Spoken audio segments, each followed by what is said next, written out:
للہ رب العالمین والعاقبۃ للمتقین والصلاۃ والسلام علی سید الانبیاء والمرسلین اما بعد اعوذ باللہ من الشیطان الرجیم بسم اللہ الرحمن الرحیم ما کان محمد ابا احد من رجالکم ولکن رسول اللہ وخاتم النبیین صدق اللہ مولانا العظیم مولاي صلی وسلم دائما ابدا علی حبیبک خیر الخلق کلہم ثم الرضا عن ابی بکر وعن عمر وعن علی وعن عثمان ذی الکرم یا ربی بالمصطفیٰ بلغ مقاصدنا واغفر لنا ما مضى یا واسع الکرم یا رسول اللہ انظر حالنا یا حبیب اللہ اسمع قالنا اننا فی بحر غم مغرق خذ یدی سہل لنا اشکالنا یا صاحب الجمال و یا سید البشر من وجهک المنیر لقد نور القمر لا يمکن الثناء کما کان حقہ بعد از خدا بزرگ تو ہی قصہ مختصر سی میری کہانی ہے، جو بھی ہے بس انہی کی مہربانی ہے، اور جتنی سانسوں نے لیا نام ان کا پس یہی میری زندگانی ہے۔ ان اللہ و ملائکتہ یصلون علی النبی یا ایہا الذین آمنوا صلوا علیہ وسلموا تسلیما اللہم صلی علی سیدنا و مولانا محمد و اصحاب سیدنا و مولانا محمد وبارک وسلم وصلی علیہ۔ اللہ جل مجد الکریم کی حمد و ثنا، تمام تعریف و توصیف اللہ جل مجد الکریم کی ذات بابرکات کے لیے ہے۔ سب تعریفیں سب ثنائیں اسی وحدہ لا شریک کے لیے ہیں کہ جس کی یاد میں بلبل کا ترنم ہے، کلیوں کا تبسم ہے، چمکتی بجلیاں لہلہاتی کھیتیاں، حنا کی رنگت چنبیلی کا دہان، بہار کا موسم، یہ چلتی سی صبائیں،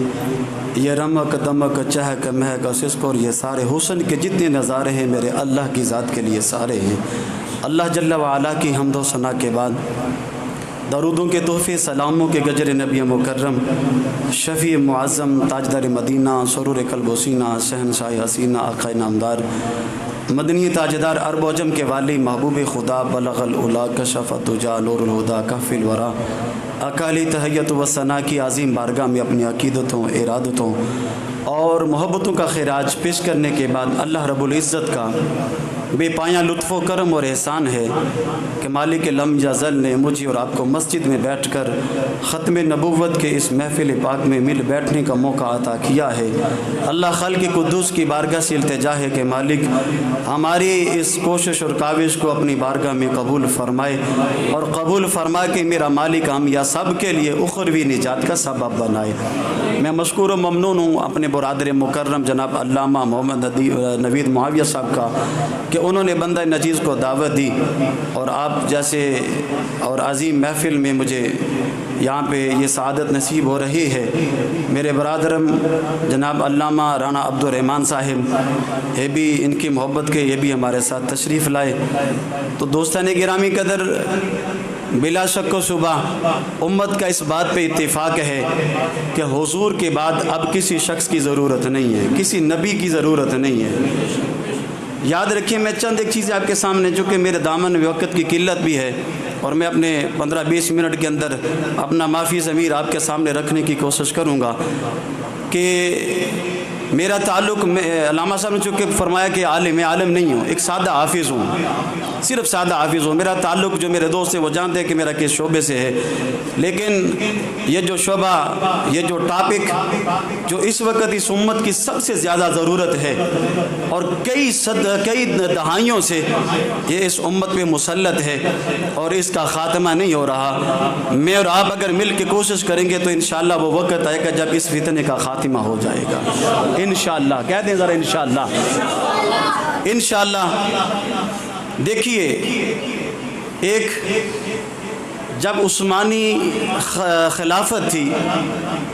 تو انگریز نے ایک اپنا شخص بھیجا جس نے اس امت کے اندر آ کے اس نے تحقیق کی، اور سلطنت عثمانیہ میں آ کے اس شخص نے 4000 اپنے ساتھ وہ جاسوس لے کے آیا اور پھیل گیا۔ قصہ مختصر، سلطنت عثمانیہ کا دیوالہ نکلا، لیکن ایک دن اس نے یہ کیا کہ وہ ایک ایسے اللہ والے کی بارگاہ میں پہنچا، اس کے دل کے اندر خیال آیا کہ یار میں عربی سیکھوں اور عربی سیکھ کر میں ان لوگوں کو گمراہ کروں۔ تو وہ سیکھنے کے لیے ایک مدارس کا رخ کرتا ہے، وہاں پہ جاتا ہے، اور جا کے اس نے جب دیکھا اور اللہ والے کی صحبت میں بیٹھا، عربی سیکھنا چاہی، تو وہ لکھتا ہے کہ ایک دن ایسا آیا کہ یہ جو عربی پڑھانے والے عالم تھے ان کا درد بڑا کمال کا تھا، ان کی جو پڑھانے کی طاقت تھی اس کے اندر جو اخلاص کی دولت تھی وہ بڑی کمال کی تھی۔ تو وہ کہتا ہے کہ میرا دل کہنے لگا کہ تو اسلام قبول کر لے، لیکن میں جس ٹاپک پہ آیا تھا تو میں نے پھر ایک مرتبہ پیچھے ہٹ کے سوچا کہ نہ اگر تو نے اسلام قبول کر لیا تو یہ تو سارا مشن خراب ہو جائے گا۔ تو کہتا ہے کہ میں نے چھوڑ دیا، اور مجھے جو ٹاپک ملے اس پہ 17 ایسی ہیڈ لائنز تھی کہ تو نے اس پہ کام کرنا ہے، اس پہ کرنا ہے، اس پہ کرنا ہے، اس پہ کرنا ہے، اور اس نے لکھا اپنا کنکلوژن دیا، انکلوڈ جب کرتا ہے تو اس نے کہا کہ اس امت کو کوئی بھی دنیا کا فتنہ جو ہے وہ ان کو تسخیر نہیں کر سکتا، یہ ناقابل تسخیر امت ہے، لیکن 4 کام اگر اس امت سے نکال دیے جائیں تو اس امت کو تسخیر کیا جا سکتا ہے۔ تو اس نے پہلا کام یہ لکھا، اس نے کہا کہ مسلمانوں کا تعلق قرآن سے ختم کر دیا جائے۔ تو اس قوم کو ہم برباد کر سکتے ہیں، مسلمانوں سے اگر قرآن کی تلاوت کو ختم کر دیا جائے، جو قرآن کے ساتھ ان کی محبت ہے اس کو اگر ختم کر دیا جائے تو مسلمانوں کا جو ہے وہ وجود روئے زمین سے ختم ہو سکتا ہے۔ لیکن یاد رکھیے گا اللہ نے اس قرآن کو اِنَّا نَحْنُ نَزَّلْنَا الذِّكْرَ وَإِنَّا لَهُ لَحَافِظُونَ میرے رب نے کہا تھا، اور ختم نبوت کی بھی یہ بہت بڑی دلیل ہے کہ جس قرآن کی اللہ خود حفاظت کر رہا ہے اس صاحب قرآن کی بھی حفاظت میرا اللہ ہی کر رہا ہے، کیونکہ قرآن کے بعد کسی اور کتاب کی ضرورت نہیں۔ بڑے صحیفے آئے، صحیفہ انقلاب بڑا کچھ آیا،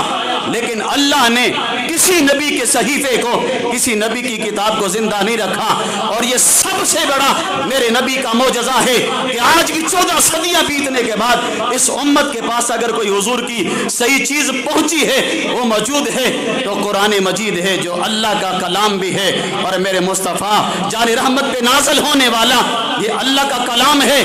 اور جو امت تک آج بھی صحیح سلامت ہے۔ اس نے لکھا